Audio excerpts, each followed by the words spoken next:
आवाज़ की दुनिया के दोस्तों, कल मैंने आपको एक हार्ट टचिंग घटना बताई थी रमेश की। अब ये चीज़ आप लोग मानो या न मानो, लेकिन दुनिया में सब कुछ है अगर देखा जाए तो। क्योंकि वो रमेश आज तक ये समझ नहीं पाया कि 6 महीने पहले वहाँ वो गुज़रे थे या मैंने कल उनका अंतिम संस्कार किया था। आज तक उसके दिमाग में ये पहली रही रही हुई है। खैर जो भी हुआ, अब उसके आगे की एक और मैं आपको हार्ट टचिंग बात बताता हूँ। मेरा जो कैरेक्टर है रमेश, वो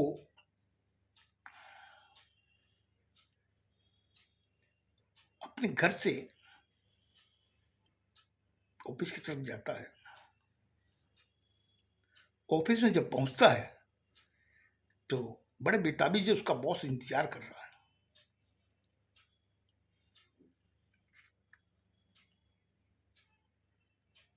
वो जब अपनी टेबल पे जाके बैठते ही प्यून आके कहता है कि रमेश जी, आपके बॉस बुला रहे हैं अपने चेंबर में। मैंने कहा ठीक है, तुम जाओ, मैं जा रहा हूँ। वो 5 मिनट में ही गेट पे लॉक करता है।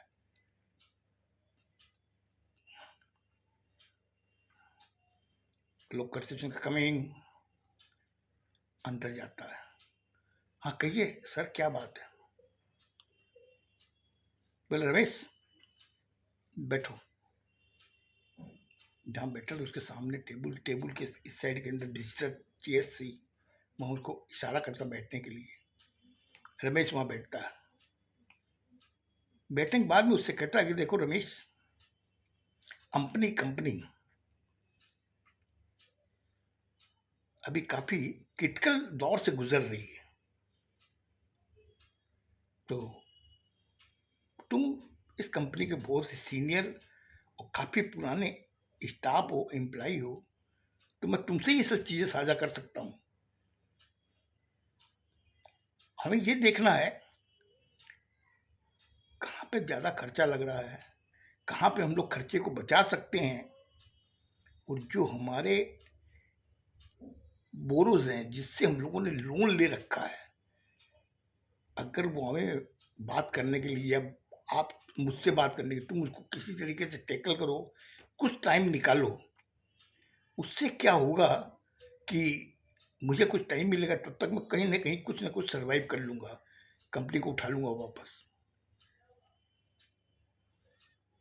रमेश बॉस की तरफ दिखता है। देखने के बाद में कहता है ठीक है सर, मैं चेष्टा करता हूँ कि क्या हो सकता है, और जो खर्चा कहाँ पर बेसी लग रहा है, क्या लग रहा है, उसकी रिपोर्ट मैं आपको, आज तो शनिवार है, मैं आपको सोमवार को बताऊंगा। बोले ठीक है रमेश, तुम जाओ। वो चला जाता है।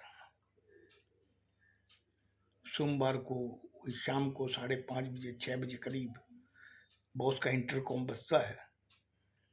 इंटरकॉम उठाता है तो बॉस बोलता है रमेश एक बार भीतर आना। वो अंदर जाता है। बोले हाँ सर बोलिए। बोले तुमने कहा था ना कि कहाँ पे खर्चा बचाया जा सकता है, कहाँ पे क्या हो सकता है, तो तुमने कुछ सोचा क्या? बोले हाँ सर मैंने सोचा है, और मैं ये चाहता हूँ कि इसमें खर्चा एक बार तो बच जाएगा, कि जैसे जैसे कंपनी को जरूरत पड़ेगी वैसे वैसे फिर हम लोग खर्चे को बढ़ा लेंगे। बोले ऐसा क्या तुमने सोचा, मुझे ही बताओ।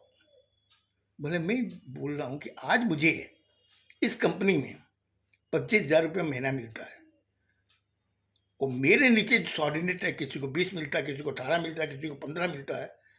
आप मुझे पहले कंपनी से हटा दो। हटाने के बाद में मेरे नीचे करीब 7 जने हैं, उनको आप हटाओगे तो कोई कुछ नहीं बोलेगा, वो आराम से चला जाएगा। अगर मुझे न हटा के उनको अगर आप हटाते हो तो वो लोग कंपनी के अगेंस्ट में कोई ना कोई एक्शन ले सकते हैं।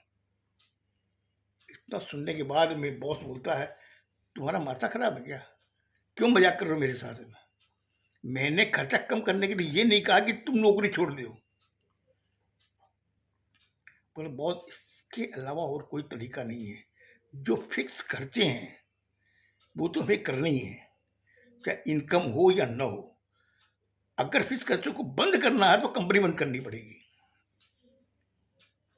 अब बॉस के माथे में बल पड़ गए। इतनी देर में एक बोरो आया, मतलब जो रुपया दे रखा था रुक्के के ऊपर। रुक्का होता है कि हिंदी में एक पत्र लिखा जाता है कि हमने तुमसे इस कंपनी के लिए इतने रुपए लिए हैं और इसका ब्याज दर ये होता है, ये हर 3 महीने में आपको बदला जाएगा। अगर रुपए की जरूरत हुई हम वापस ले लेंगे। विद इन 2 डेज आपको पेमेंट वापस करना पड़ेगा। रुक्का इसको कहते हैं। तो बॉस ने अंदर से देख लिया। उसने मुझे कहा कि रमेश देखो बाहर वो आया हुआ है, उससे तुम ही टैकल करो। बोले ठीक है बस। बाहर आ जाता। आने के बाद में वो दिखता, बोले कि अरे रमेश जी बोला हाँ आओ मेरे पास बैठा था। बोला बोलो क्या बात है? बोला कि बात ये है कि अब की बार ये जो रुका है ना वो चेंज नहीं होगा, ये पेमेंट उठेगा। बोल रहे पेमेंट आप उठेगा आज 4 दिन के अंदर? आप मुझे 4 दिन पहले मुझे बता रहे हो? भाई देखो आप लोगों को रुपए तो हम लोग जो ब्याज देते हैं किस पर देते हैं? कहीं हम लोग भी इन्वेस्ट करते हैं, उससे जो आता है उसके उसमें हम आपको ब्याज देते हैं। लेकिन 4 दिन पहले मैं कैसे खाली करूँ बताइए? खाली आपका तो रुपये नहीं है, और भी बहुत लोगों का है। तो अभी बॉस एक प्रोजेक्ट में बिजी हैं, उनको ये बोल भी नहीं सकता। बस फिर भी चेष्टा कीजिए। बोले चेष्टा की बात यही कि मैं 99% चेष्टा करूंगा। अगर बाई दी अगर नहीं होता है तो अगली बार आप अपने रुपए उठा लीजिएगा। इस साल तो इस बार तो की बार आपको चेंज ही करना पड़ेगा। अगर नहीं होता तो चेष्टा मैं ही करूंगा कि आपके रुपए उठ जाए। बोले ठीक है रमेश जी, जैसे भी आप कीजिएगा। इतना कह बड़ी खुशी मन से वो चला जाता है दलाल। अब दलाल जाने के बाद के अंदर वो बॉस के पास जाता है। बोला क्या हुआ? बोला होना क्या था, मैंने उसको समझा दिया है कि 3 महीने का मैंने टाइम ले लिया है और अब देखिए सर क्या होना चाहिए। बस चिंता मत कर रमेश, जब तुमने 3 महीने का टाइम लिया तो उसके पहले पहले मैं सर्वाइव कर लूँगा। एक बहुत अच्छा ऑर्डर आ रहा है और इन्वेस्टर भी रेडी हैं। बोले ठीक है सर। इतना कर बाहर आके बैठता है। अचानक रमेश के पास में सोमवार की शाम को 7:30 बजे एक फोन आता है। वो फोन उनके बड़े भाई के रिलेटिव्स का। वो कहते हैं कि आप रमेश जी बोल रहे हैं? बोला हाँ मैं बोल रहा हूँ, बोलिए। बोले बात ऐसी है कि आपके जो बड़े भाई यहाँ पर हैं और 1 घंटे के अंदर इस मैं जो आपको एड्रेस बता दूँ उस एड्रेस पे आप 70,000 रुपये भेज दीजिए।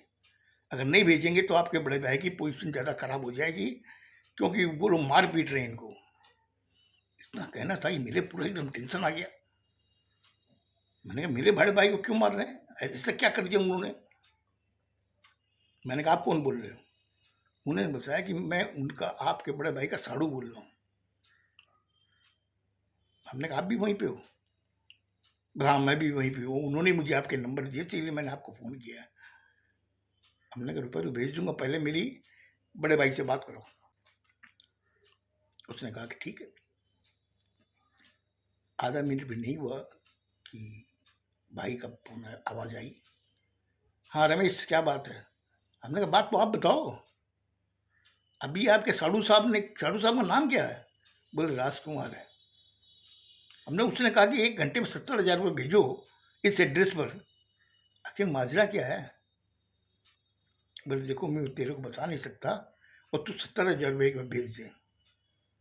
मैं कुछ जवाब दूं तब तक उन्होंने फ़ोन काट दिया। मेरे दिमाग में बल पड़ गया। मैंने कहा ऐसा क्या बात है। अब फ़ोन को रख करके मैं वहीं खड़ा होकर सोच रहा हूँ। अंदर से बहुत सारी एक्टिविटी मेरी देख रहा था। फिर बाद में मैं अपनी सीट पे जाके बैठा तो उसका इंटरकॉम आया, बोला कि रमेश प्लीज अंदर आओ। मैं अंदर गया। उस समय कंपनी में, उस ऑफिस में खाली मैं और बॉस के अलावा कोई नहीं था। मुझे चैम्बर में बुलाया, मैं गया। वो बोलिए। बोले क्या बात है। मैंने कहा नहीं सर ऐसी कोई बात नहीं। नहीं कुछ बात है, तेरे चेहरे से पता चल रहा है। किसका फोन आया था। अब मैं उनको क्या बताऊं कि मेरे बड़े भाई को वो लोग मार रहे हैं दिल्ली में। मुझे उन्होंने कहा कि 1 घंटे में रुपया भेजो, 70,000 रुपये। मैंने कहा सर ऐसी कोई बात नहीं है, मुझे लगता है कि बड़े भाई का काम है इसका ज्वेलरी का, तो वहाँ पर कोई एक्साइज की रेड पड़ी है। इसलिए उन्होंने कहा था कि एक एड्रेस उन्होंने दिया कि एड्रेस के ऊपर यहाँ कलकड़ा में है, उसको 70,000 रुपये दे दो 1 घंटे में, तो ये रेड बंद हो जाएगी। बॉस ने सुना, सारी बात सुनने के बाद में कहा कि तुम एक काम कर, तेरे तिजोरी में कितने रुपये पड़े हैं। मैं उसका तिजोरी में, वो तो कंपनी के। बोले कंपनी के सब ठीक है, अभी ठीक कितने हैं। मैंने कहा 1.5 लाख रुपये। बोले 70,000 निकाल और तुरंत जाकर इस एड्रेस पर पहुँचा दे। तेरे बड़े भाई किस प्रॉब्लम फंसे हैं, हम लोग यहाँ से समझ नहीं पा रहे हैं, तुरंत भेज उनके पास। मैं सब कुछ छोड़ करके अपने बॉस को मैं उस समय अपना भगवान समझ लिया कि आज ये आदमी कितना मेरे चेहरे को स्टडी की है। आज इतनी प्रॉब्लम में होते हुए भी इससे मुझसे ये नहीं कहा कि ये 70,000 तुम कैसे दोगे। तुम मेरे हाथ में पकड़ा दिए, बोले जा जल्दी जा करके तुम इस एड्रेस पे लेके आ। मैं रुपये लेके भागा और वहाँ जाकर मैंने रुपये उस आदमी को दिए जिस एड्रेस पे बताया था, उस आदमी का नाम। मैंने कहा आप बात करा उनसे। उन्होंने फ़ोन मिलाया, बोला हाँ भाई 70,000 रुपये आ गए इनके। बोला आ गए तो। बोला हाँ। तो मैंने कहा कि मेरे भाई साहब से बात कराइए। हमने कहा भाई साहब मैंने रुपये दे दिए हैं। बोले नहीं ठीक है, वो कंफर्म हो गया है, मैं घर जा रहा हूँ। मैं घर जा करके आप मुझे फिर रात को फ़ोन कीजिएगा। इतना कह करके मैं वहाँ से निकल आया। निकल के मैं अपने घर आया और रास्ते में मैं ये सोच रहा हूँ कि ऐसा क्या हुआ कि उनको मारने पीटने की नौबत आ गई। ऐसा उन्होंने क्या किया। अब मैं कलकत्ता, वो दिल्ली, ऐसा क्या कांड हुआ जिसकी वजह से मारने पीटने की नौबत आ गई। मैं इसे सोच रहा था। सोचते सोचते घर पहुंच गया। पहुंच के मेरी बीवी ने कहा क्या बात है, कोई टेंशन है। मैंने कहा नहीं कोई टेंशन वेंशन कुछ नहीं है। बोले खाना बना दिया है और बच्चे वगैरह खा लिए हैं, मम्मी पापा भी खा लिए, आप भी खा लो। मैंने कहा ठीक है, खाना दे दिया। मैं खाना वाना खाया। खाने के बाद के अंदर मैं सोच रहा था क्या होना चाहिए, किससे पता लगाऊं दिल्ली में कौन ऐसा आदमी जिससे पता लगाऊं कि ऐसी क्या हो गया।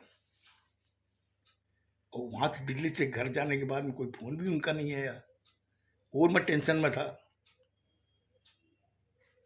मैंने घर से फोन करूंगा उनको तो अच्छा नहीं रहेगा, किसको करूं। इस असमंजस से रहते रहते दूसरे दिन सुबह मैं अपनी ऑफिस निकल गया। ऑफिस जब पहुंचा तो मेरे पास में फोन आया।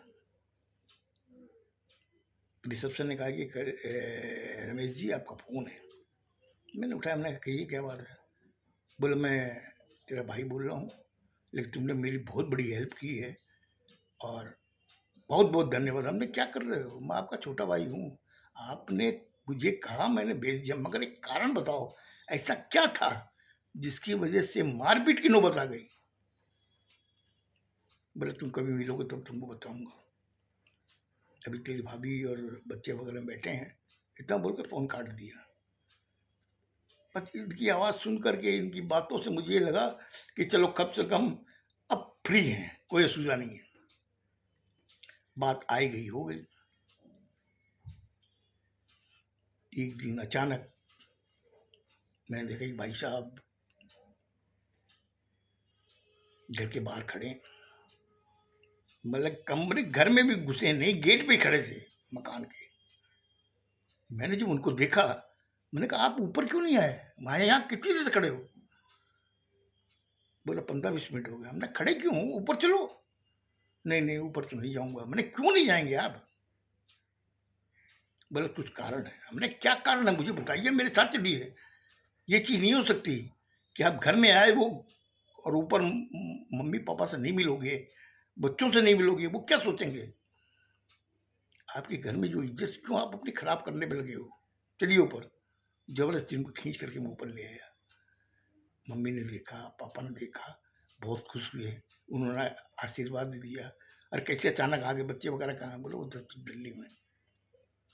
कैसे आना हुआ?